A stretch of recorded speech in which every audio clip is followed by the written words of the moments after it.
merci vraiment beaucoup de m'avoir invité ici. Et quand j'ai vu que la première présentation allait impliquer un patient, j'étais vraiment heureux. Je pense que toutes les conférences de santé devraient commencer comme ça. Ça nous maintient attachés à la base et à ce qui est vraiment important. Tout rapidement, levez la main. Quand je dis la phrase utilisation significative, est-ce que cela vous allume la lumière ou c'est quelque chose avec quoi disons, est-ce que l'utilisation significative est quelque chose que vous connaissez un peu? Levez la main, je vous prie. OK. Alors, je vais vous en expliquer davantage. En fait, il s'agit d'un cadre pour le programme d'incitatif que les États-Unis utilisent pour encourager non seulement l'utilisation, mais l'utilisation significative des dossiers de santé électronique. Mais il ne s'agit pas seulement de technologie, il faut que vous compreniez. Il ne faut pas que je vous raconte ce que veut dire l'hiver, mais quand je suis arrivée il y a 4 ans à l'organisme, on a eu de mauvais hivers à Washington, 3 orages avec plus d'un pied de neige, ce qui arrête les choses tout à fait. Alors, il y a la neige d'un côté et il y a l'utilisation significative de la neige, vous voyez. Et si on passe au printemps, bien évidemment, il y a le gazon qui est en croissance. Moi, j'ai grandi à Boston et à Boston, il n'y a rien de plus important comme utilisation significative du gazon que Benwood Park. Et si on passe à l'été, vous voyez qu'il y a beaucoup d'orages et il y a de la boue qui se développe et mode, la boue, c'est une équation mathématique. Ça veut dire MU, meaningful use, utilisation significative, et D veut dire dirt, de la saleté, ça produit quelque chose comme ça. Donc, utilisation significative de la saleté. Et j'ai mis ça là pour vous montrer la différence entre avoir une technologie et en faire une utilisation significative. Il ne s'agit pas de la technologie, il s'agit de ce que vous faites avec. Alors, voici le cadre, plus ou moins, de ce que je vais essayer de faire pendant les 25 prochaines minutes. Je vais essayer de le réduire un tout petit peu pour qu'on puisse avoir une petite discussion, un petit débat. Alors, ce que je veux faire rapidement, c'est qu'on soit tous d'accord. C'est exactement il y a 5 ans, ce mois-ci, pendant la récession, au milieu de la récession des États-Unis, on a eu cette occasion parce qu'on a eu le projet de loi de stimulus et il s'appelle le US American Recovery and Reinvestment Act. Il ne s'agit pas tellement de stimuler l'activité économique, quoique bien évidemment c'était une partie de cela. C'était plutôt le réinvestissement et la création d'une infrastructure qui nous permettrait d'être forts comme nation. Maintenant, le concept central, c'est l'utilisation significative et ce qu'on était en train de dire. Et à Washington, D.C., il y a une phrase sarcastique qui dit le Congrès dans son intelligence interminable, et bien évidemment c'est le sarcasme, et dans ce cas-ci, en fait, le Congrès avait raison parce que le Congrès a dit nous n'allons pas fournir ces incitatifs pour les hôpitaux et les médecins pour qu'ils fassent le même mauvais processus encore plus vite qu'avant. Et que de numériser l'information, tout simplement, pourrait créer des efficacités vagues, mais ça ne va pas changer les choses de façon fondamentale. Et afin de changer les choses de façon fondamentale, il faut que les gens fassent une utilisation significative de cette technologie. Je vais sauter quelques-unes de ces choses, outre les antécédents, mais je veux quand même dire une chose, utilisant une des études comme exemple. Ça, c'est de la recherche que l'on a fait à Cleveland il y a quelques années. Et c'est un peu couvert. Ah, voilà.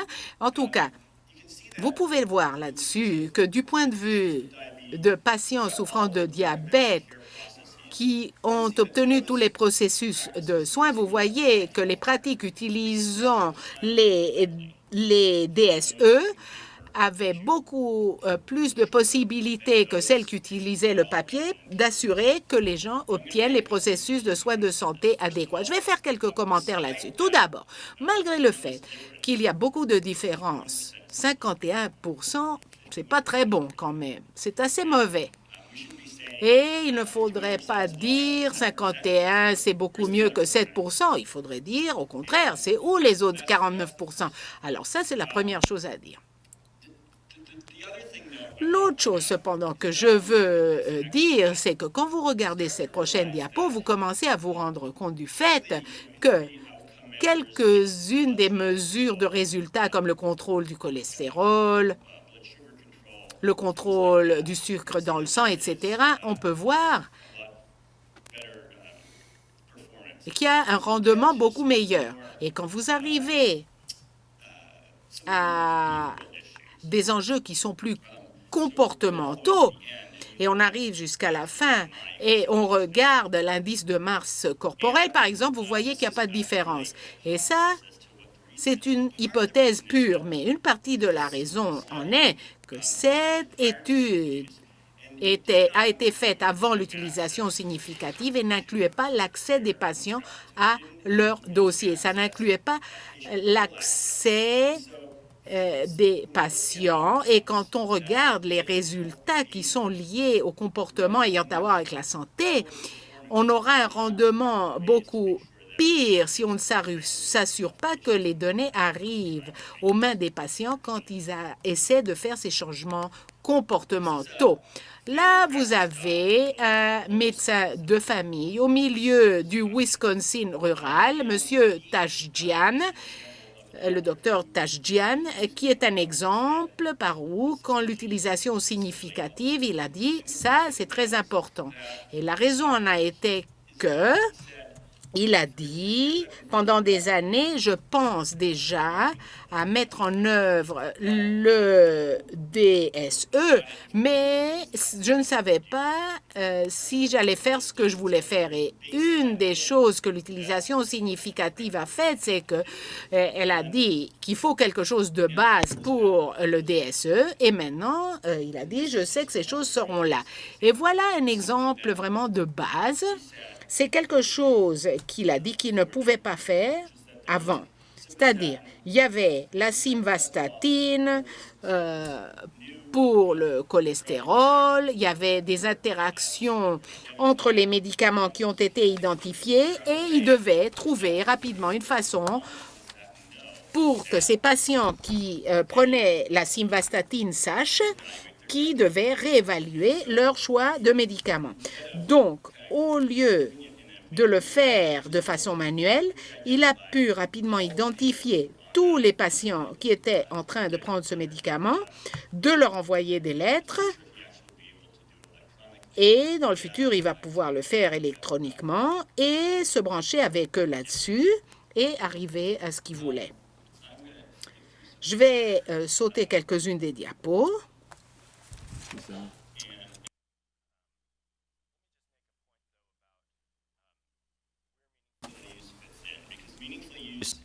L'utilisation significative dans le ESR, c'est juste un élément de l'infrastructure électronique. HIE, c'est l'échange d'informations de santé, et ainsi de suite. Enfin, il y a plusieurs acronymes et des fournisseurs aux patients et autres places. Ça crée une liquidité des données qui permet de circuler. Une fois qu'on a cette plateforme de circulation des données, on peut ensuite examiner les fonctions essentielles. Par exemple, coordination des soins et ainsi de suite, mesure de la qualité. Une fois que vous avez les fonctions de base, on peut avoir de meilleurs résultats. Dans une certaine mesure, c'est le cas de l'utilisation significative basé sur une approche par étapes. Alors, étape 1, ce sont les exigences au niveau supérieur d'exigence. Après, on passe au résultat meilleur résultat. vous ne pouvez certainement pas lire ces diapositives. Alors, par rapport au contexte, un an après, la loi sur le réinvestissement, les États-Unis ont adopté la loi sur les soins abordables. C'est Obamacare en fait. Dans cette stratégie de qualité, on a commencé avec un triple objectif.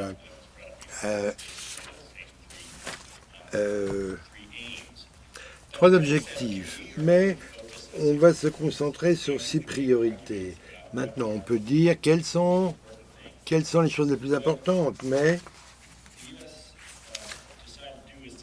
aux États-Unis, on a dit nous devons nous concentrer sur 6 éléments et pas plus que 6, parce qu'ils ne se concentreront pas, on ne va rien accomplir. D'abord, il faut que les soins soient plus sécuritaires, réduire les erreurs. 2, essayer d'améliorer l'abordabilité des soins. 3, améliorer les communications.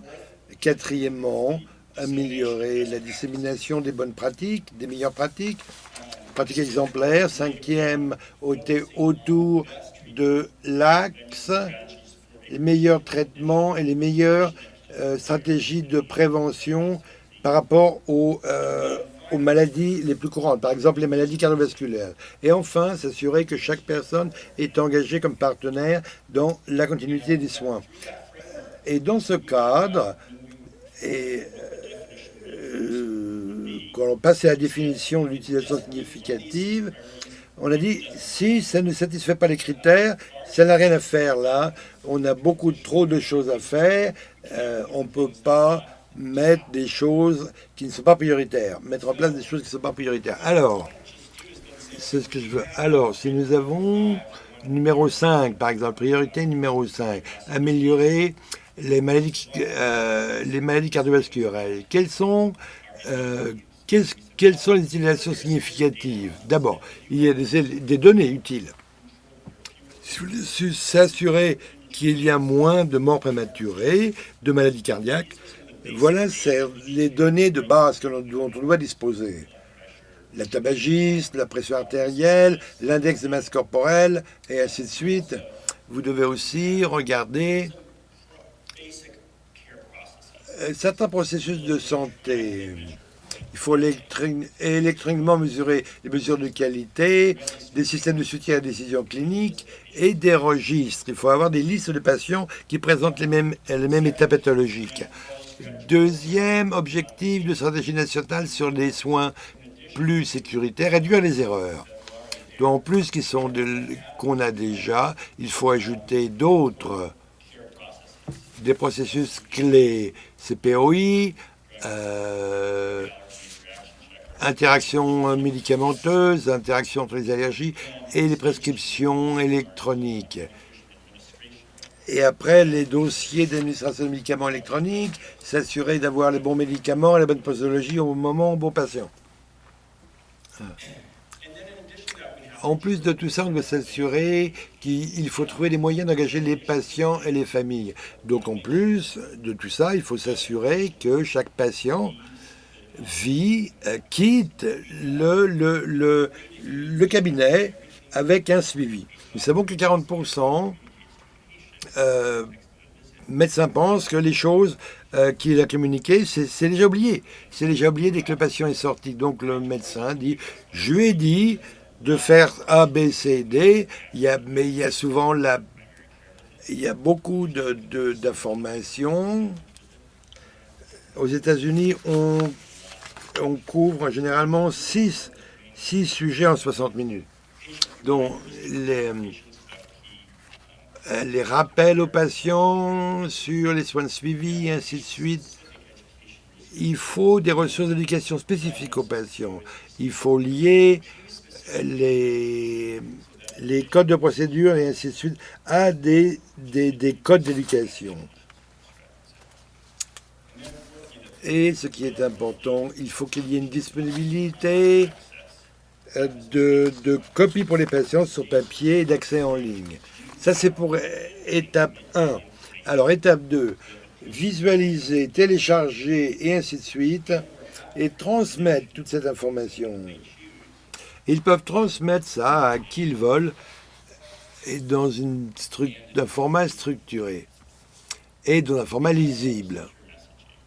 Et alors aussi la sécurisation des messages, la messagerie, courriel électronique sécurisé. Un autre changement important qui s'est produit au niveau de l'étape 2, qui va rentrer mise en œuvre cette année, en 2014. Dans le passé, il y avait les fournisseurs étaient responsables de rendre disponible l'information. Ça ne veut pas dire qu'ils devaient le faire. Et si ça se faisait, qu'est-ce que vous croyez? Il y avait beaucoup d'éléments à dénominateur zéro. Les médecins disaient que 0 patients sont venus demander leur dossier médical. Donc à l'étape 2, on a dit que les fournisseurs, non seulement ils doivent rendre l'information disponible, ils doivent avoir un pourcentage de leurs patients qui utilisent ces choses. Parce que la seule façon de s'assurer qu'on va promouvoir ces éléments aux patients, je ne veux pas suggérer que les cliniciens en général s'en fichent ou qu'il y a un manque de soutien, mais dans de nombreux cas, la façon dont le système est en place aux États-Unis ne fait pas la promotion, ne promouvoit pas le fait de prendre le temps pour faire tout ça. Ça ne fait pas la promotion de la fourniture gratuite d'informations et de services aux tiers. Donc c'était important qu'il y ait une exigence, dire qu'il y a un certain pourcentage des patients aillent en ligne pour utiliser les informations et ainsi de suite. Ensuite, et finalement, des soins plus coordonnés. Encore une fois, un bon nombre de choses que nous avons dites auparavant s'appliquent. Alors, rapprochement des médicaments et partage du sommaire des soins. Alors, pour l'étape 2, c'est un sommaire des soins. Il faut que ça soit partagé entre les fournisseurs et les vendeurs. Et c'est une grosse partie de l'amélioration de l'interopérabilité des soins. Et aux États-Unis, c'est tellement mis en place en silo que c'est très difficile il n'y a pas de connexion entre les différents silos. Alors, pour revenir à ce médecin de famille du Wisconsin, ce qu'il a dit, c'est que l'utilisation significative pour lui, c'est qu'il avait cette carte routière pour aller de là où il était à là où il voulait être. Et il y a des gros systèmes de fourniture comme Kaiser et ainsi de suite. Il y a beaucoup d'infrastructures mises en place. Mais vous êtes un médecin de campagne dans Wisconsin où il y a plus de bétail que d'êtres humains, c'est autre chose. Alors, encore une fois, je vais passer certaines étapes.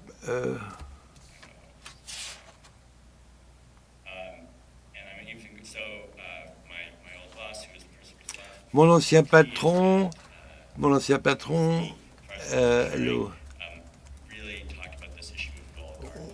on parle de gardien de jardin emmuré. Il faut aller au-delà de cette idée où l'on peut partager l'information dans le cadre de votre propre système de fourniture d'espace de santé. Il faut oublier tout ça. Je vais vous parler un petit peu de l'étape 3 ça va prendre encore 2 ans. Alors, certains éléments en cours de discussion. Essayer de rehausser le soutien des décisions cliniques, essayer de gérer les problèmes d'utilisation et s'assurer qu'il y a des moyens d'avoir du suivi. par rapport à des tests anormaux, quand il y a des tests anormaux. Alors, aux États-Unis, on appelle ça le bouton bleu. Pour l'interaction des parents et des familles, le patient peut avoir accès à leur information et l'administration fédérale américaine, les vétérans, les anciens combattants, ils ont accès à tout ça. Il y a maintenant de nombreuses organisations privées qui